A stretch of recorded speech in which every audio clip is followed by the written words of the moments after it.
Dari luar, semua nampak gembira, macam tak ada masalah. Tapi, sebenarnya, tak semudah tu. Saya ni sentiasa risau pasal pelajaran. Ada hari kepala ni rasa macam terapung-apung dekat angkasa tan parah. Saya cerita dekat abang saya, dia dengar je.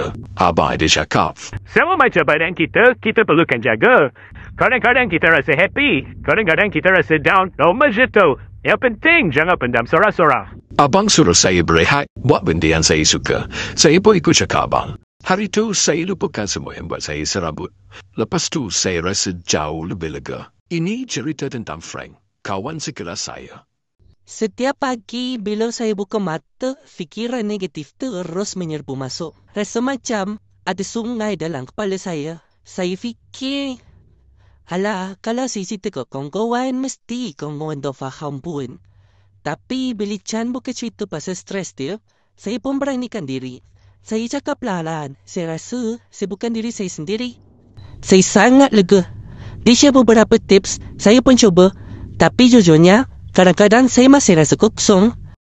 Saya malas nak jumpa Encik Bill. Saya tak nak cerita masalah saya, tapi saya pun tak nak terus rasa macam ni.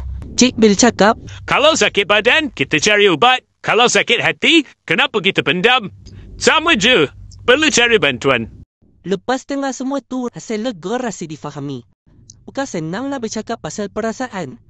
Tapi, bila kita berani buka mulut, mungkin orang yang dengar tu boleh tolong.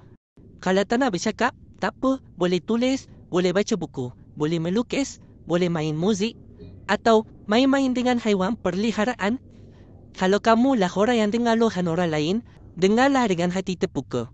Tak perlu nak bagi jawapan, kadang-kadang cukup sekadar mendengar.